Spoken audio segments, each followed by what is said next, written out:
All right, I am Cliff Latham. And I'm Kelli Latham. And we are Boom Fit Athletes.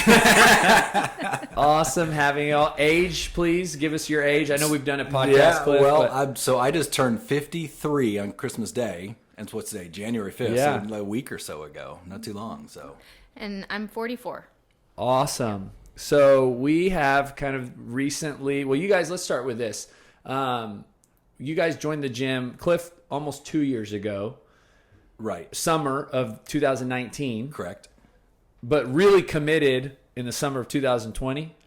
Yeah, I would say it was August. Because you kind of said, like, you came and you were here, but I felt like the way you said it was like, man, I really told myself, I think it was September 1st, 2020 or August 1st, 2020. Can you tell me? It was really September 1st. And so, I think it was that I've been coming for a year and it was good enough until it really wasn't. Like, I was getting stronger, more fit. I was keeping up with more of the guys, but I wasn't there. And so then I paid a year in full, right? And it was like, okay, gosh, we paid this money for Kelli and I. And I'm like, I'm not going to waste this. Like, I'm going all in.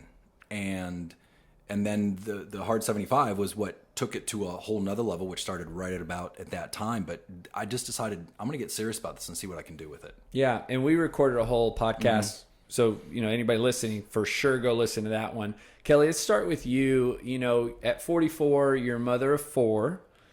Yes, well, six together. Six together. But, I'm sure you've got a fitness journey that, we can talk about a little bit. How, where did it start for you? When did working out become something that you thought I wanted to do? I'm committed to this. Was it throughout your birth of your kids or after? No, well, even before. I think it's always been on my brain. I mean, I played tennis in high school and college, and I was on drill team in high school, and so there was that element. And then just throughout I did boot camps and I've run off and on since high school. My whole, just kind of, that's always been back here. And there were, of course, seasons where I did nothing, having kids, where you just, but it's always kind of been an element. When you came last year, I think it was March. It was actually right before COVID, so February. And you started with a 6-week challenge. Yes, that's right. Where were you at that time in your health and your fitness journey? So I had been... Okay, let me think. I had been intermittent fasting. That was my thing. Yeah. For the 2 years, like it had been about a year and a half what that I'd led been doing you into that? Just not working out and putting on a lot of weight, probably 30, 40 pounds. In that previous 2 years? Yeah, starting in about 2015 through 2018. Okay. Yeah. I think I did boot camp, but so I might work out some, but just eating poorly and drinking alcohol. And so I started intermittent fasting May of 2018. And that was great. Then it is great. And sometimes I'll do that, but, that in working out, I started running. I registered for a race and I started running again. Yeah. And then I remember you guys were doing like the virtual 5 p.m. class. I think a couple of your boys were doing it. Yeah, during COVID. So I did the 6-week challenge. I put on weight, intermittent fasting, that kind of stopped, and then I did the 6-week challenge. Yeah. And then COVID, Cliff was a member here, and we started doing the virtual. And we had the boys doing PE. Yes, every day. Because we had the boys doing it too during their PE. I think the first 2 weeks of COVID, we kind of we were working, sitting at desks at home at desks, and boy, I really wasn't used to sitting that much, and I just started getting down into the dumps. Yeah. And I said, we need to do this class, and so we go up to the top of this parking garage, put the computer in the back of a truck, and Robert was the coach, and it was awesome. How'd your boys get into it? Because I remember they were pretty regular on that with y'all, right? Like, I remember you mentioning even after that, like, hey, we might consider them coming to the gym. Mm-hmm. So how'd that start? Because they had to do something for PE. Oh. And the whole thing of them just going out and ride your bike wasn't going to fly. Like, I knew they wouldn't really do it. And so we were able to all just kind of make that commitment together. And it was awesome. It was so good. It was And so so good. you were kind of gearing back up in your workouts. Like, would you say you registered for a race? No, that had been before. That was more accidental, just because. Yeah, I mean, I guess so. There wasn't like a purpose in my mind. It just kind of started. He was doing the, and I don't remember. Like, there wasn't. I don't know. I think the boys were doing it. He was doing it. I was like, this is good. Yeah. I want to do this. Because it was interesting. So we started with those workouts, and the boys were kind of halfway goofing around, not listening, didn't really know what the workouts were. We're kind of just doing it, and I was just not in the mindset of really dialing into my workouts at that point. I think I was frustrated, mad, COVID, all this stuff was going on. And one day Kelli said to me, she said, do you realize how negative you are during these workouts? Like, just little things I would say to her, like, this is dumb, I can't do this, whatever, negative things.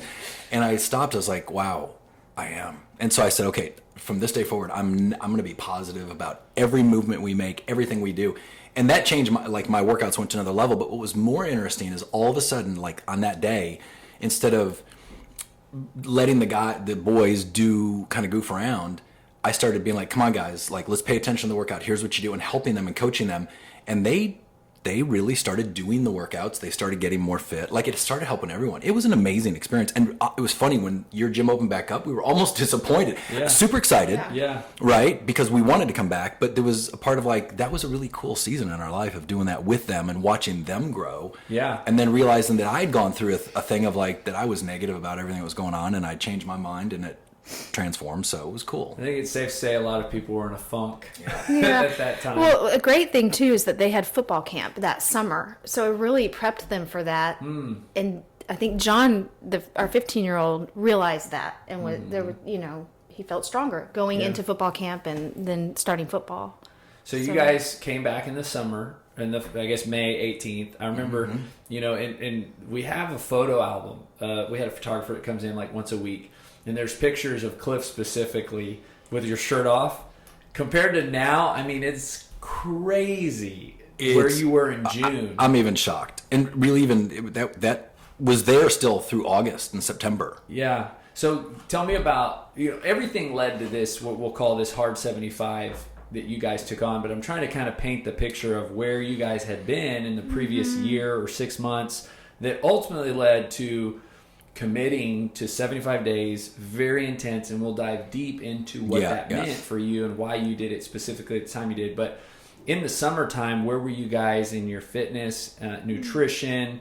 Did you have, you still hadn't really committed in your mind fully, maybe because it wasn't August yet. You remember you made that decision when you gave me that check for the year in full for both of y'all.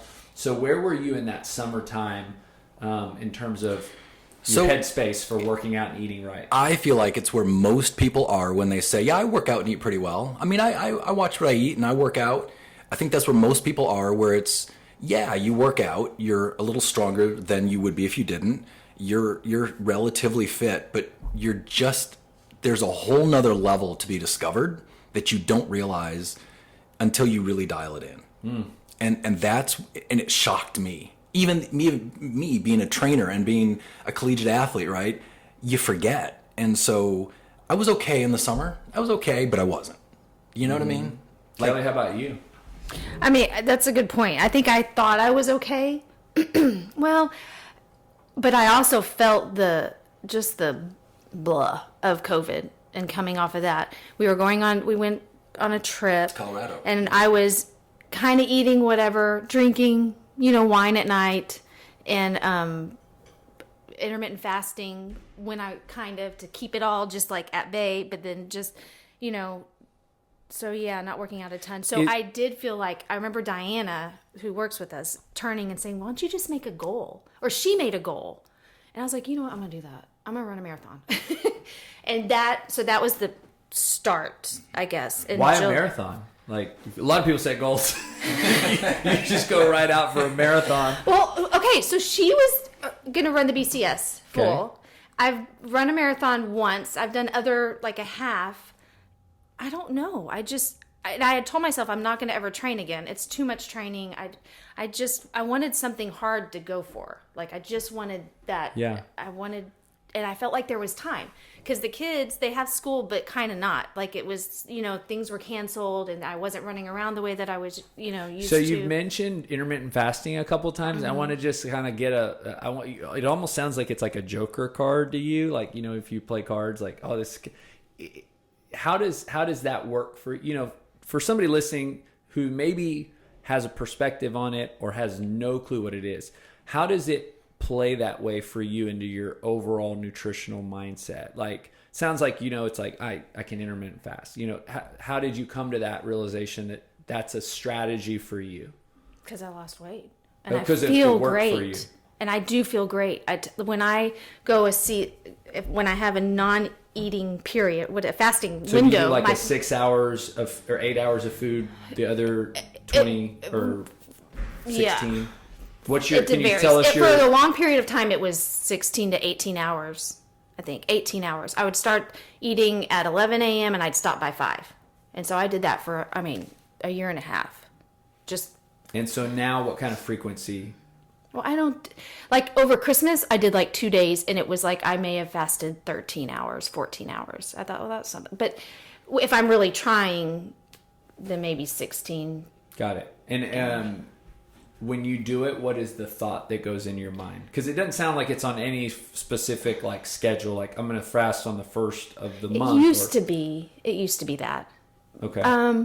The thought is to keep, like, it's something. Like a discipline. Yeah, it's to keep, because whatever, maybe warped view I have about weight at times that we all default to, that's keeping the weight at bay. Like, I'm not going to put on weight for sure. Now, there is the argument, and there is legitimacy to losing muscle if you do it for an extended period of time.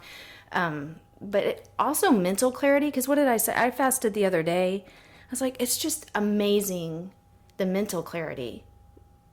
When I get hungry, then I'll eat. But when just going those period of hours, it does help your brain. Like, and I'm on. Yeah. Well, Cliff, what are your thoughts on intermittent fasting? So I've done it. I don't like it. As a trainer, as a coach, I don't recommend it. I think what it's great for is for someone who, and Kelli has discipline. You want to see someone who has discipline. So I'm not saying that. For someone who maybe doesn't have the discipline to get on a proper eating schedule to really transform their body, it's a really easy way to say, don't put anything in your mouth outside of these hours. And so I think it works for that. But it doesn't take you all the way to the level that we got. No. Because we didn't do this. So, and we'll talk about that. We didn't do that.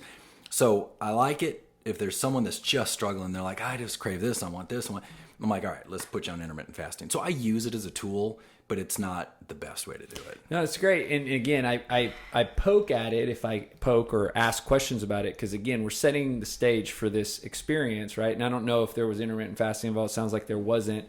But I think a lot of people, right, not just women, men and women, live in what you guys are describing was kind of the summer, or like you said, like just feeling the way you feel, and then what you guys are in now, right? Which you just finished your 75 days on Christmas.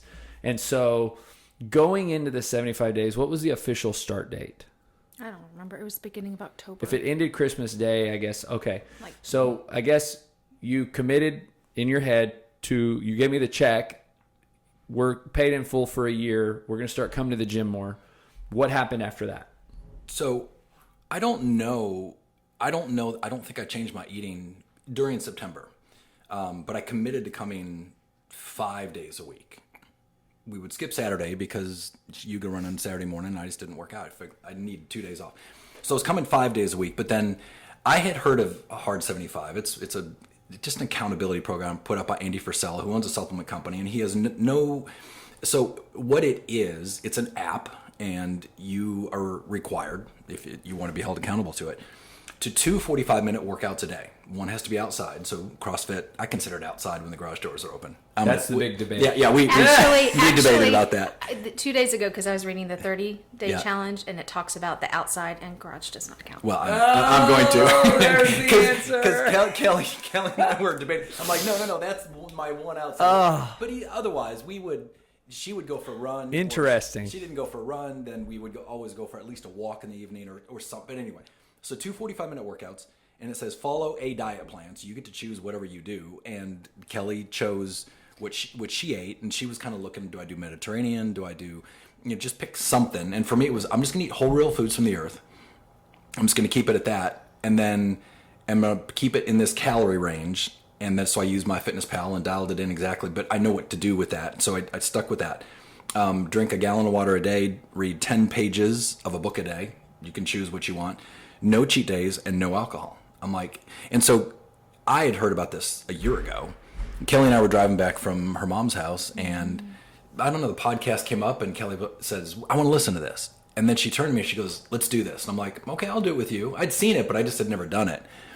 And so we committed to starting the next day. What led you to, like, you heard, I guess, the information about it in the podcast? Mm-hmm. And what stood out to you? I loved the checklist on the app. I liked that.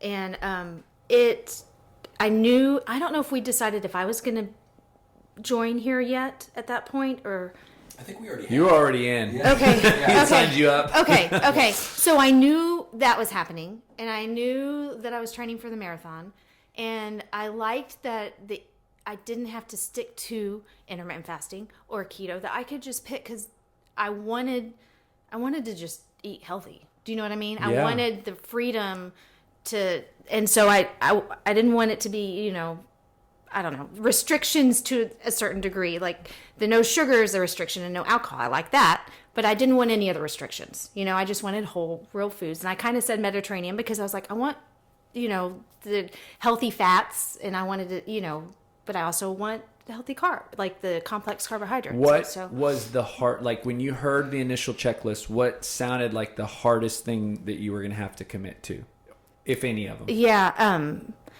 At that, I think it was the reading. Reading 10 pages a day. What about you, Cliff? Probably the second workout. Oh, doing 2 workouts. Because you do a hard CrossFit workout, it's kind of enough in a day, So, and that's why we would always default, if we had to take the dogs for a walk and go for 45 minutes at a fastest pace as we could walk. And it was good workout, right? Mm-hmm. So that was, to me, that was.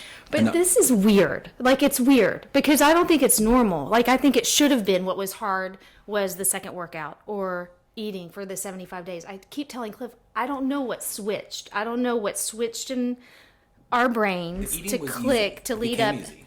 The eating became easy. It didn't become a struggle. Now, going off of Christmas and now going back on, now, where's that switch? Do you know what I mean? Like, it's weird. I don't know. I mean, so you're describing. So you guys ended Christmas, just restarted, and you're feeling it's harder mentally. Yeah.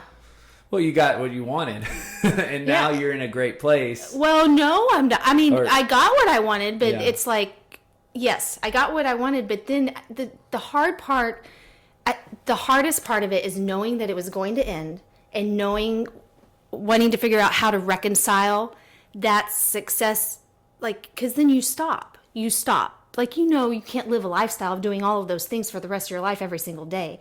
So it's reconciling kind of that, and where do you want to go? Has it been, and we'll go back and talk about the 75 days, but you brought up a great point, which is this new 75-day start over. Cliff, has it been equally, have you had the same mental experience of difficulty? No, I mean, it's easy for me because I think I've been an athlete for so many years. It was a concrete decision that on December 23rd, the day we ended, that we're going to eat whatever we want and enjoy ourselves. And that was concrete for me. Okay. But then I enjoyed it and I felt zero guilt. And whatever weight I put on, which I don't think maybe I put on. Nothing. He lost weight. I believe it. But I'm like, I'm just going to, and I'm not going to work out. I'm just going to enjoy. And so, and I felt zero guilt with that. So getting back to it wasn't a challenge for me. I think Kelli struggled a little bit of just my mind. So that's the hard thing with all this. It's our mind. The mind. It's totally that. Just because you can just go back to what you were doing. And we have. So today is day 2. And we're fine. We're okay, great. so let's go back to the 75 days. Give me let's break it into, I guess there's 5 15-day increments.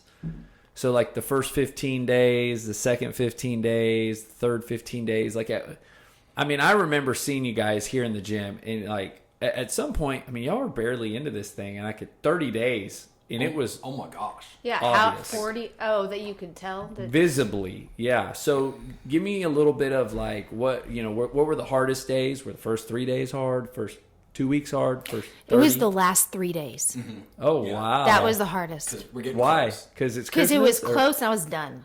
Like, I was done. I wanted to stop because everyone was stopping, everyone was slowing down, and routines were kind of, consistency was going away. The kids were out of school. It was Christmas, and I just wanted to stop. Was Like, I there just any tired. like one or all the things you wanted to stop? Like All the things. It was just like I'm done with the Everything.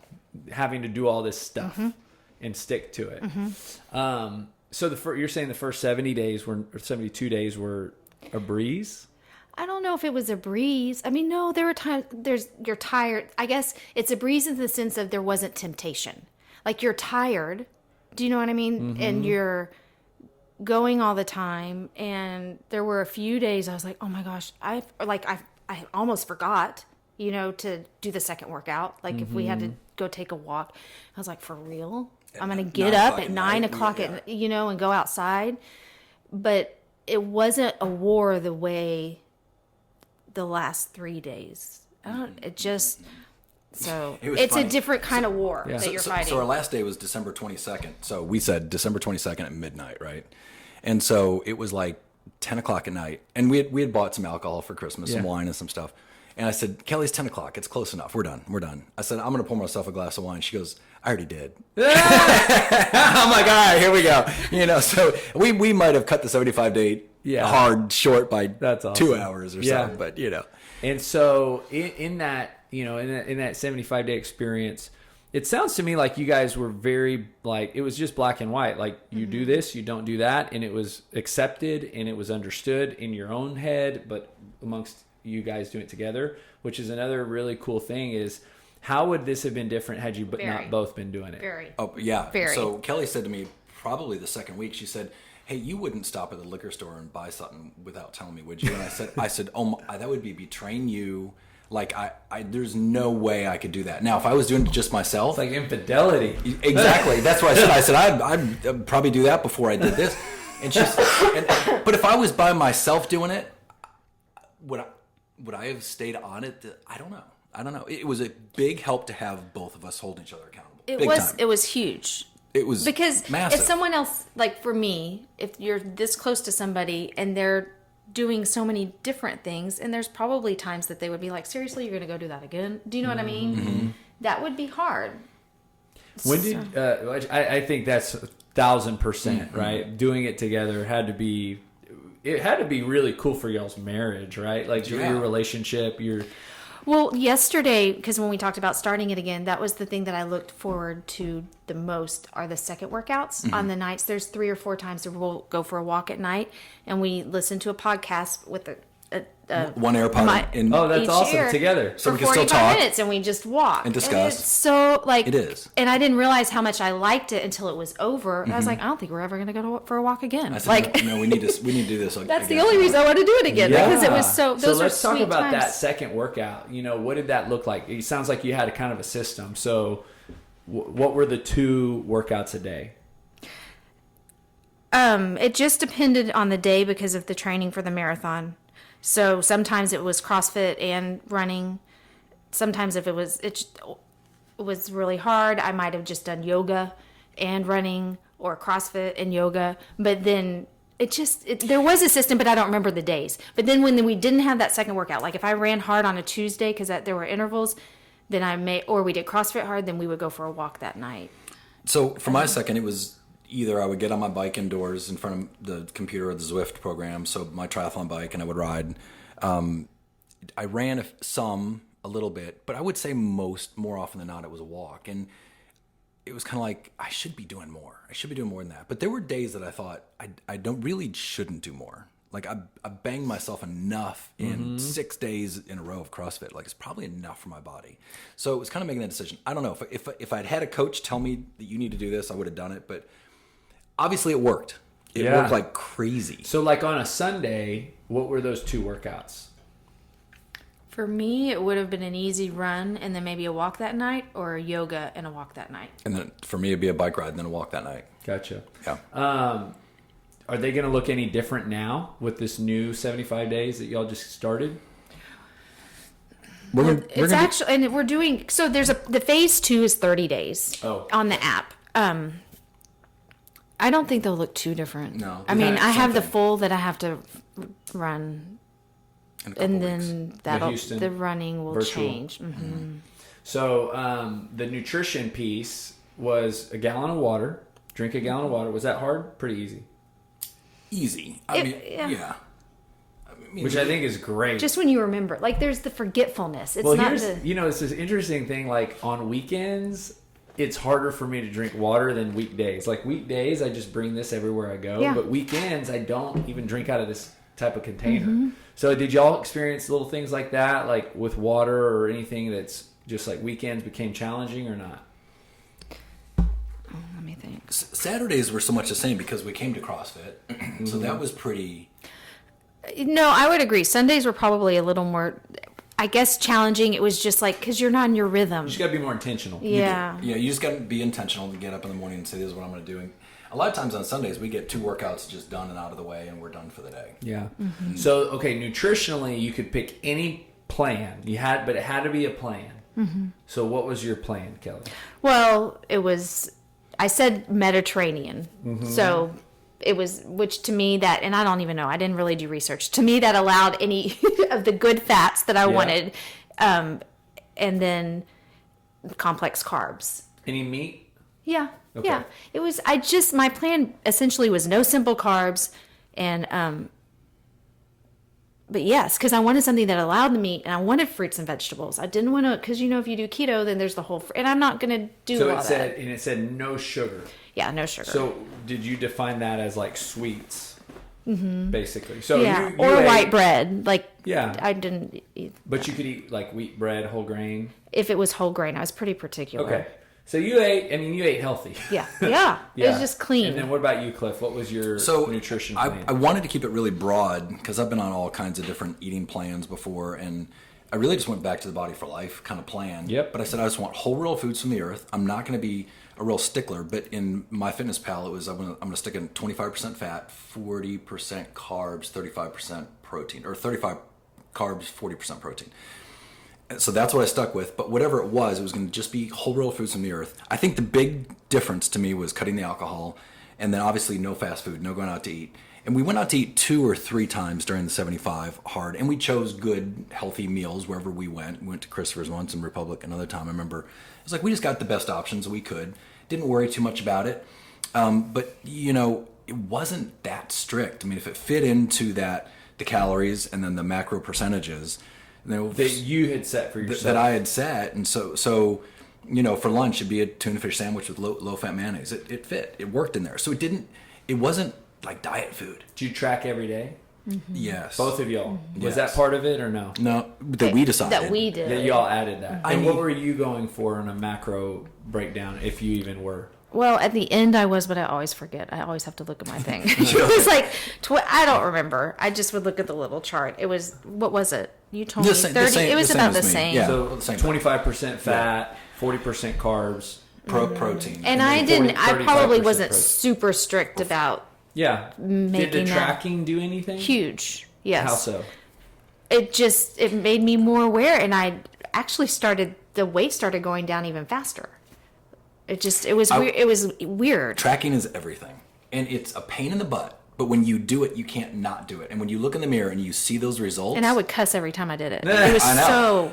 But like, if you don't start with tracking, you just don't know. And then we think, well, this doesn't work. I don't know. There must be something else. I'm going to look for another diet. And we question. But the reality is like, if you just stay in a calorie range and a proper macro range, right? I mean, there could be different ways people do it. It works. And then, so you talk about the 15-day things. The first 15 days, I literally, probably at the end of that 15 days, looked in the mirror. I'm like, oh my gosh. And then the next 15 days, it's like, are you kidding me? Like we've done this before. We know this, but I hadn't done it in a while. And then I'm like at day 30 or 35 or something. I'm like, I'm there. I'm done. I can't get it. I'm there. It's like, this happened so fast. But when you dial it all in and put all the pieces together, It isn't hard to do. Yeah. You just put those pieces in place and just turn off your head and just do it, and then blows you away in a month. Yeah, the tracking to me, it removes the variable that becomes you of overeating or mindless eating, which is like, how much peanut butter was that? Or, how much avocado was that? Because, we can eat and not think about it. And so, did you guys, are y'all tracking again for round 2? Y'all just started yesterday? Is that, so when you track, what time of day, like when do you put it in? Because that's another thing. Like, is it just as you remember? I've done different things. I usually try to do it when I'm sitting down and eating, but then I'm so sick of being on my phone that I'll just get a pad and write the foods and then put it in, because it's become, I kind of know in my head as I'm going, like if I'm writing it down, then I'm monitoring it, right? Yep. So there's not the mindless piece. So yeah, I'll just eyeball write it. measuring, or are you actually weighing? I did both. Okay. I really do become annoyed with the whole writing it down, and so there were times, and I'm pretty correct, because sometimes I'd eyeball it and I'd be like, okay, I'll just see, and I'm usually pretty spot on. Yeah.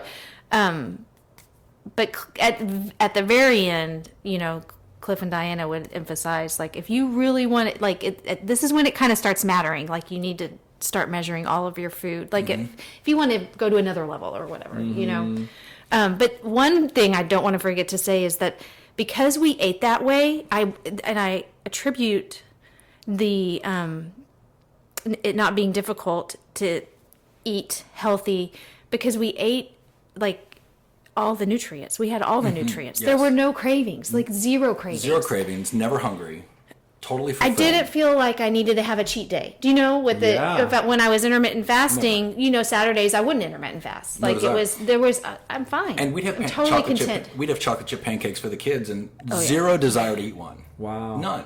I wouldn't. Mm-mm. So the alcohol seems to have been you mentioned like that you felt like was a big deal.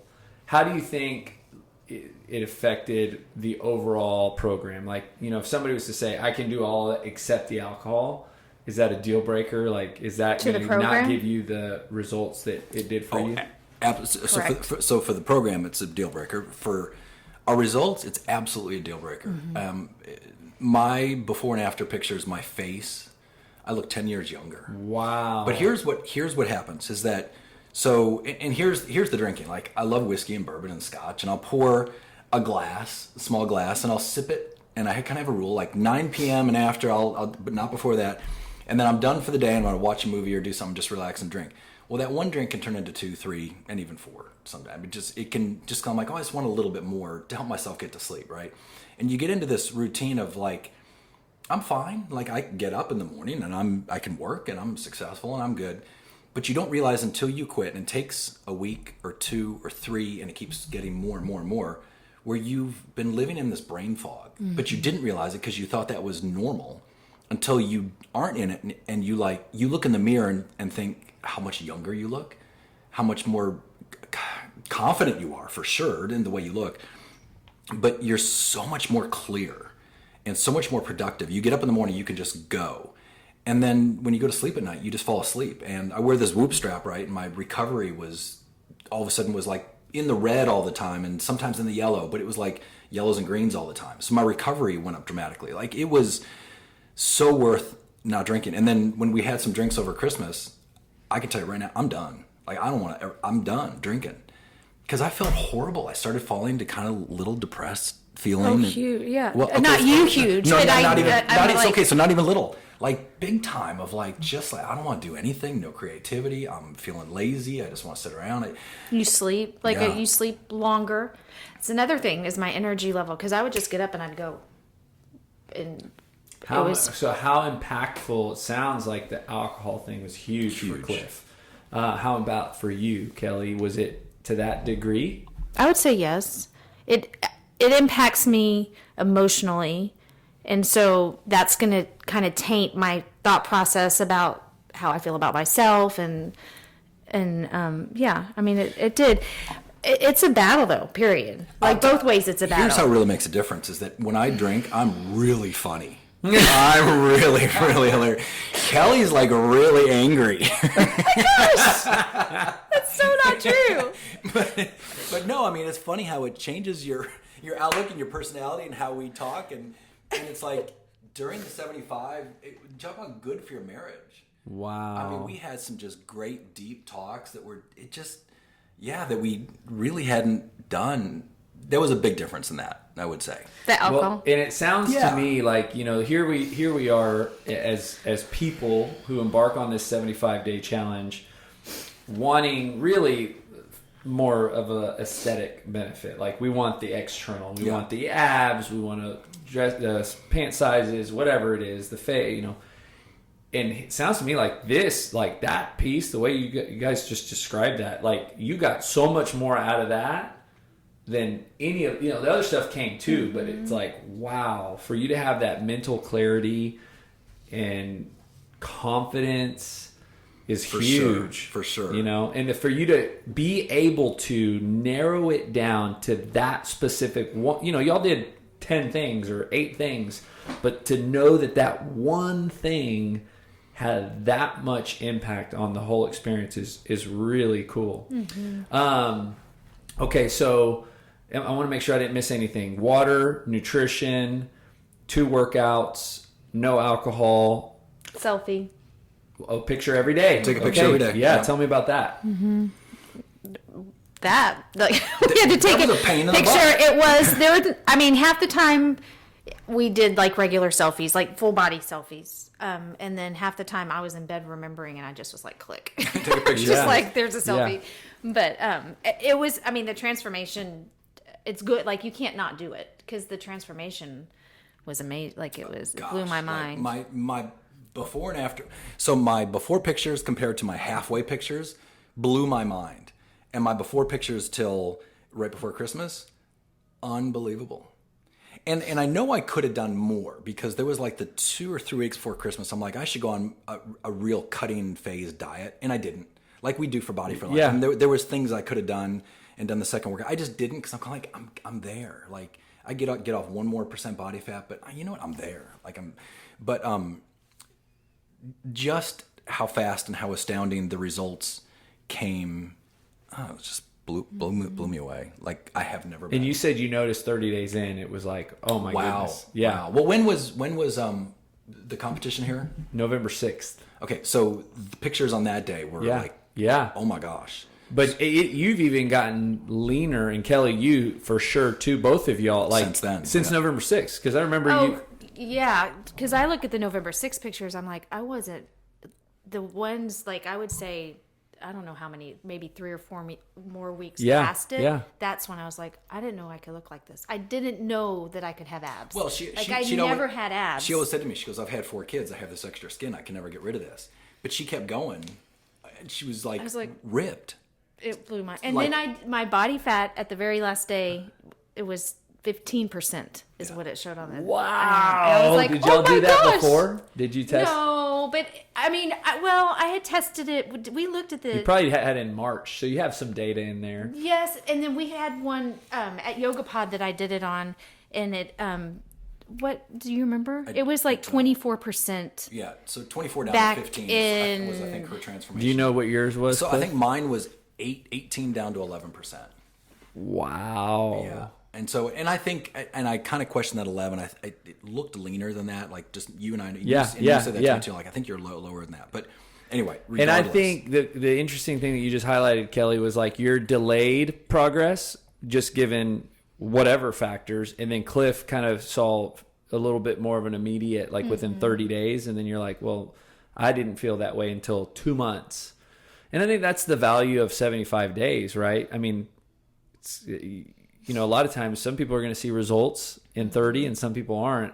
But at the end of the day, if you keep going, you're going to see results. Yeah. No matter what.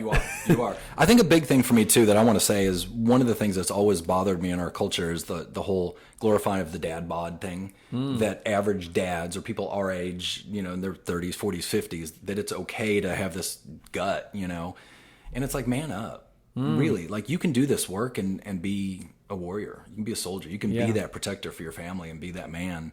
And I think it's just such a sad excuse that, and yeah, I fall into that for sure. But to be able to do this work, to feel that confidence and that power that you feel for your family, for your community, for your church, for your life is so important. Mm-hmm. So those things, getting that, and to be that example for your kids, of, hey, we're not drinking and we're working out hard like this, and your dad, your mom has a physique like this, and that's a heck of an example for your family, as a leader for your family, and for your community. Oh, they're watching all the time. Yeah. Okay, so the selfies every day, and I could totally see that being valuable, because if you got to take a picture of yourself every day, and like you said, you track your progress. Was there anything else in that we didn't dissect?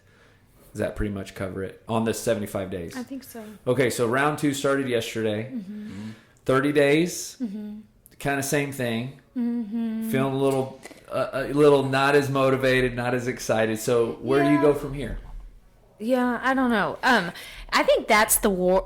That's where and I knew it going into the 75. I knew that I'd have this issue, that I'd get to Christmas and I would do Christmas, and then I'd battle this thing in my head. Because what woman doesn't, especially in our culture with our body image? And so I'm so sick of it. I just, it's like, that's the war I want to win. It's fun to lose weight and it's fun to look great, but I want to win that war of just obsessing over, because that's what this is like, yeah, we're going to set another goal and we're going to do it. But I want to enjoy, like Cliff was like, I enjoy Christmas. I enjoyed it too, but I don't like the feeling that I feel about myself while I'm enjoying it. She would say things over Christmas that I knew she felt guilt and felt down about eating like that, and I was different. I was like, just enjoy it. We'll get back to this. And then she would say, are we going to get back to it? And but this is another factor, is that you're drinking, or we're going to have wine. We're going to, and I'm not exercising. And I know for a fact, when I'm not working out and when I'm not running, my head is not okay. That's where like running is a lot of times, when I might pray or I have epiphanies. And so when that's not there and we're just lying around, it's gross. Well, and that's where the battle is in our heads, Mm-hmm. And one of the things that you said, and I think men, not just to make this out to be like a male-female thing, but I think where men struggle in the same way you described is in finances, mm-hmm. and financial success or accolades. And so, where you're struggling right now is like it's like a guy it's never enough, right? I want to make $100,000. Well, then you do. And then you want to make $500,000, and then you do. And then you want to make $1 million, and then you do. And, not everybody, but obviously that it can never be enough. And I think one of the things that at least, I've learned in that area is to fully surrender finances to the Lord. Like, God, whatever my financial situation is going to be is unto you, right? Like, you are the one that goes before me and after me, and you've gave me the gifts to do what I can do with my hands and with my brain. And so when I surrender, and this is a daily reminder, right? Mm-hmm. Because, just because you say that once doesn't mean you're going to, it's done. No, it's like till, whenever. And I think, for people who struggle with body image, or who struggle with like, what do I, the obvious is working out and eating right is like, those are the pillars, right? Mm-hmm. But giving that to the Lord too, mm-hmm. and saying, God, what am I to do here next, right? Like, I think it changes, especially because you mentioned running, and you mentioned you're an active, awesome, fit person, but you don't want to be, just like I don't want to be 60 years old and feel the burden of money, right? I don't want to be 40 years old and feel the weight of that stress. I don't want to be 38 currently today and feel the same way. I don't want you to feel the same burden in your health, in your fitness journey. You know what I mean? Mm-hmm. Absolutely. And so I think that sometimes when I think that's the only way, when we have these really strong, challenging things in our lives, is like, well, that's because I'm trying to do it. No, that's totally. That's why I feel the way. But when I have, the God of the universe, my creator, who, has every day laid out before me that I can lean on him in these areas that I don't know what to do. Yeah. What about you, Cliff? What is kind of you're seeming like, man, 30 days, I'm on, like you just push that button and you're ready to go. Yeah. again. So, where do I want to end up? And one of the things I realize is, I have a shoulder that I just haven't taken care of. And I can't push weights over my head. So yesterday when we were doing squat thrusters, to me, I did front squats. And I've let it go enough. So, to me, it's taking care of some of those small things so that I can get to another level with the workouts. And because there's a level of lack of power when you're not doing what the workout is, because it's kind of easy to make that excuse. It's like, well, my shoulder hurts, so I'm going to do front squats instead. And so, taking care of some of those little things. And then, you talk about prayer. That was one of the things we talked about when Kelli and I met before Christmas for our New Year's goals and what we're going to do, and set out the whole plan for the year. And one of them, big thing came up for us is like, we need to pray. And so, putting that into place too, for sure. So to me, the next 30 days is about taking care of those little things and looking at that is as important as the workout, and not skipping those little things, get that fixed. And then I don't know, there's things that'll come up. But we've talked about doing a half together. Doing a half marathon together, yeah, which would mean me starting to run again. Is there a phase 3, like for the 75-day hard? I think so. I don't know. You can't really see forward. And there's a podcast we need to listen to and check it out. There better be. There's talking about better be. No, I think, and again, just kind of wrapping up, I think, the results speak for themselves, right? So anybody who knows you personally has seen, I mean, in the summer, y'all are completely different, like physical, like bodies different. So how quickly that can happen. And the cool thing about this episode is kind of the behind the scenes of like, the details of it, but also kind of the thought that went into it, the intentionality, the unification of you guys in the process. So thank y'all so much for doing that. Well, and a big thank you to you, Charlie, for having a place for us to come to do this work and to grow and to change, and in a place that means so much to us, and you do. And so it's been life transforming for us if we just had like Gold's Gym and that was it wouldn't have been the same journey. No. All. I mean, we have Robert and Kyle and Craig, and we have it's an amazing place. It's something I look forward to. Yeah, love you guys. You too. Thank you.